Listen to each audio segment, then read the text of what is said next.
আজি আমি BTR চৰকাৰৰ হৈ আপোনালোকৰ জৰিয়তে আমাৰ মিডিয়া বন্ধুসকলৰ জৰিয়তে আমি গোটেই BTR বাসী ৰাইজক জনগণক জনাই অত্যন্ত সুখী হৈছোঁ যে আমাৰ BTR চৰকাৰ ফালৰ পৰা যিটো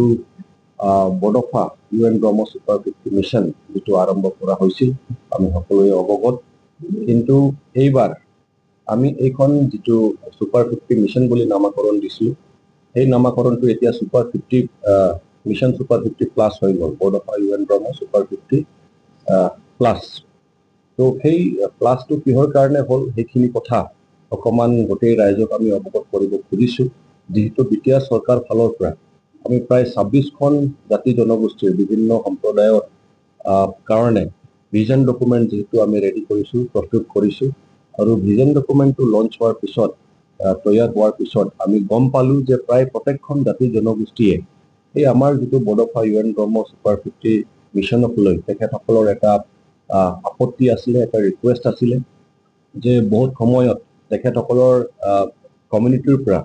তেখেতসকলৰ সম্প্ৰদায়ৰ পৰা যিবিলাক ষ্টুডেণ্ট তেখেতসকলে ইয়াত চান্স নাপায়, কাৰণ ইয়াত মেৰিট বেছড চিলেকশ্যন হয়। এলিজিবিলিটি ক্ৰাইটেৰিয়াত যিখিনি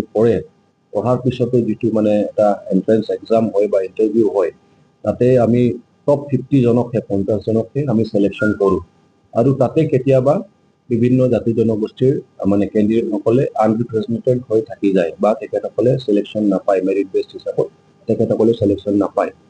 তো তেখেতসকলে এই ৰিকুৱেষ্টখিনিক আমাৰ চৰকাৰখনে বহুত মানে এটা ইম্পৰ্টেঞ্চ দিছে, আওকাণ কৰিছে, গুৰুত্ব দিছে যে হয় আমি বিভিন্ন জাতি জনগোষ্ঠীক এইখিনি সুবিধা কৰাই দিব লাগিব, আৰু সেইকাৰণে আমাৰ চৰকাৰ ফালৰ পৰা প্ৰমোদ বড়ো ডাঙৰীয়াৰ নেতৃত্বত তেখেতে এটা ঘোষণা কৰিলে যে আমি এইখিনি এনশ্যোৰ কৰিম যে প্ৰত্যেকখন জাতি জনগোষ্ঠীৰ পৰা কমচে কম যাতে আমি মিনিমাম দুজনকে তেখেতসকলক যাতে আমি এটা সুযোগ দিব পাৰোঁ। যিটো আমাৰ UPSCৰ কাৰণে কোচিং চলি আছে দিল্লীত প্ৰত্যেক বছৰে, আমাৰ APSCৰ কাৰণে আমাৰ গুৱাহাটীত কোচিং চলি আছে, আমাৰ মেডিকেলৰ কাৰণে কোচিং চলি আছে গুৱাহাটীত। তো এই তিনিটা বিশেষকৈ যিটো ছুপাৰ 50 মিছন যিটো আছিলে,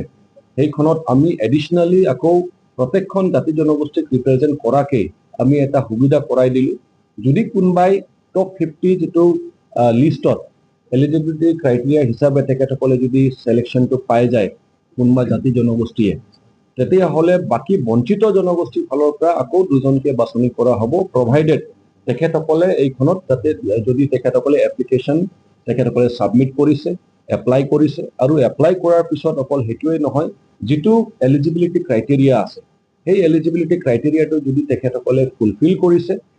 তেতিয়াহ'লে নিশ্চিতভাৱে তেখেতসকলে যদিও বা ৱেইটিং লিষ্টত থাকে, তাৰ পৰা প্ৰত্যেকখন জাতি জনগোষ্ঠী যিবিলাকে এই টপ 50 বা ছুপাৰ 50 যিসকলে চান্স পোৱা নাই তেখেতসকলক এডিশ্যনেলি আকৌ প্ৰত্যেকখন জনগোষ্ঠীৰ পৰা দুজনকে তেখেতসকলক আকৌ ইয়াত এটা সুযোগ দিয়া হ'ব। আৰু যিখিনি আমাৰ এণ্ট্ৰেঞ্চ এক্সাম হৈছিল, সেই এণ্ট্ৰেঞ্চ টেষ্টত বা এক্সামত বা ইণ্টাৰভিউ যিখিনি হৈছিল, তাত আমি এলিজিবিলিটি ক্ৰাইটেৰিয়া বেচিছত মেৰিট বেছডত 50 জনকৈ চিলেকশ্যন পালেই, তাৰ বাহিৰেও প্ৰায় 16টা বিভিন্ন কমিউনিটিৰ পৰা আকৌ দুজনকে এডিশ্যনেলি লোৱা হ'ল, আৰু সেই গোটেইখিনিক লৈ আমাৰ প্ৰায় এতিয়া 50 প্লাছ টোটাল 66 আমাৰ এতিয়া প্ৰাৰ্থী হৈ গ'ল বা কেণ্ডিডেট হৈ গ'ল। তেখেতসকলক মানে এতিয়া পঠোৱা হ'ব কোচিঙৰ কাৰণে, মেডিকেল কোচিঙৰ কাৰণে, নীট কোচিঙৰ কাৰণে। এতিয়া বহুতৰ প্ৰশ্ন উত্থাপন হ'ব পাৰে যে আমি প্ৰত্যেকখন জাতি জনগোষ্ঠীৰ পৰা এডিশ্যনেলি দুজনৰ কথা কোৱা হৈছিল, আৰু সেই মৰ্মে যদি 26টা জনগোষ্ঠী আছে তো কমচে কম 100 হ'ব লাগিছিল। তো সেই হিচাপে আমি এইখিনি কথা আপোনালোকক অৱগত কৰাব খোজোঁ যে যিহেতু আমাৰ এটা ST ৰিজাৰ্ভ এটা কোটা আছে, এই ৰিজাৰ্ভ কোটা মতে মানে যিখিনি ষ্টুডেণ্ট চিলেকশ্যন হয় আমাৰ ট্ৰাইবেল জনগোষ্ঠীৰ পৰা, আউট অফ 50 প্ৰায় 35 জন তাতে চিলেকশ্যন হৈ যায় যিটো ৰিজাৰ্ভেশ্যন কোটা হিচাপে, আৰু বাকী কমিউনিটিৰ প্ৰায় 15টা মান থাকি গৈছিল। তো এইখিনি ক্ষেত্ৰত বিশেষকৈ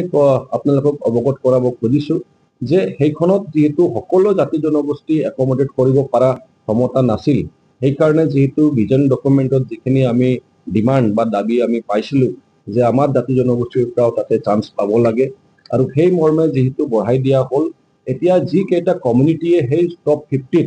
তেখেতসকলে অৱতীৰ্ণ নহ'ব,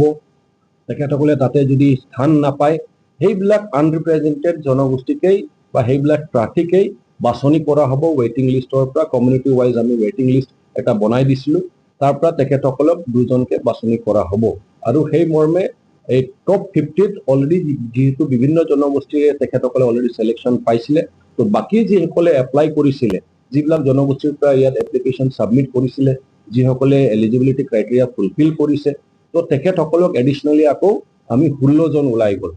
16 জন ওলাই যোৱাৰ ক্ষেত্ৰত আমি এতিয়া টোটেল 50 প্লাছ ছুপাৰ 50 প্লাছ এতিয়া আৰু এডিশ্যনেল 16 জন 16 জন তাতে এডিশ্যন কৰা হ'ল, এড কৰা হ'ল, আৰু এতিয়া 66 জনে এইবাৰ চান্স পাইছে। তো এইখিনি কথা আপোনালোকৰ জৰিয়তে স্পষ্ট কৰি দিব খুজিছোঁ, যাতে কোনোবাই ইয়াত ভুল নুবুজে যে কিয় 100 নহ'ল বুলি। তো এইখিনি কথা স্পষ্ট কৰা হৈ গ'ল যে যিসকল জনগোষ্ঠীয়ে টপ 50ত পাইছে, এইবিলাক জনগোষ্ঠীক বাদ দি কিনি বাকী যিবিলাকে পোৱা নাই আৰু যিসকলে এপ্লাই কৰিছে আৰু যিবিলাক এলিজিবল, তেখেতসকলকহে আমি এইখনত চান্স দিছোঁ। তো এতিয়া 100 লৈকে আমাৰ স্থান আছে, আমাৰ স্লট আছে, আমি 100 লৈকে লৈ যাব পাৰিম, কিন্তু প্ৰভাইডেড কোনোবা যদি আনৰিপ্ৰেজেণ্টেড কমিউনিটি যদি থাকে, যিবিলাকে মানে ছুপাৰ 50ত বা টপ 50ত পোৱা নাই, তেখেতসকলকহে চান্সখিনি দিয়া হ'ব। তো এইখিনি কথা যাতে আপোনালোকে স্পষ্ট হৈ যায়, তো এইখিনি কথা আপোনালোকক অৱগত কৰাইছোঁ, স্পষ্ট কৰি দিছোঁ। আৰু আমি নথৈ সুখী যে আমি সকলো জাতি জনগোষ্ঠীক এটা ধুনীয়া সুযোগ দিছোঁ, প্ৰত্যেকখন জাতি জনগোষ্ঠীৰ পৰা যাতে আমি মানৱ সম্পদ বনাব পাৰোঁ। আজি নিটৰ ৰিজাল্টটো ডিক্লেয়াৰ হৈ গ'ল, সেইখিনি গোটেইখিনি আমাৰ এডুকেশ্যন বিভাগৰ ডিপাৰ্টমেণ্টৰ আমাৰ সন্মানীয় ছেক্ৰেটাৰী মহোদয় আছে, তেখেতে আপোনালোকক গোটেইখিনি কথা অৱগত কৰাই দিব। কিন্তু মোৰ ফালৰ পৰা এইখিনিয়ে ক'ব খুজিছোঁ যে আমাৰ আকৌ যিটো UPSC যিটো হ'ব, সেইটোৰ কাৰণেও আমাৰ প্ৰত্যেকখন জাতি জনগোষ্ঠীৰ পৰা যাতে মিনিমাম 2জনকে ৰিপ্ৰেজেণ্টেশ্যন পায়, এটা সুযোগ যাতে পায় কোচিংটো পোৱাৰ কাৰণে, সেইটোৰ কাৰণে আমি সুবিধা কৰি দিছোঁ। APSC কোচিঙৰ কাৰণেও যিটো গুৱাহাটীত হ'ব, তাতেও প্ৰত্যেকখন জাতি জনগোষ্ঠীৰ পৰা 2জনকে যাতে মিনিমাম যাতে পায়, সেইটোও আমি এনশ্যোৰ কৰিছোঁ। মেডিকেলটোতো হৈ গ'ল, বাকী ইঞ্জিনিয়াৰিংটো যিহেতু অকণমান এতিয়াও টাফ চেলেঞ্জ ফেচ কৰি আছোঁ, বহুত ষ্টুডেণ্টে এতিয়ালৈকে ওলাই অহা নাই। আমাৰ যিটো ছুপাৰ 50 ৰাখিছিলোঁ, সেই 50খন কটাও কেতিয়াবা হয়তো ফিল আপ নহয়, এনেকুৱা এটা অৱস্থা হৈ আছিল। সেইকাৰণে তাতে আমি 50 প্লাছ কৰা নাই, 50তে ৰাখি দিছোঁ। বাকী তিনিটাত UPSC, APSC আৰু মেডিকেলত আমি 50 প্লাছ কৰি দিছোঁ। ধন্যবাদ।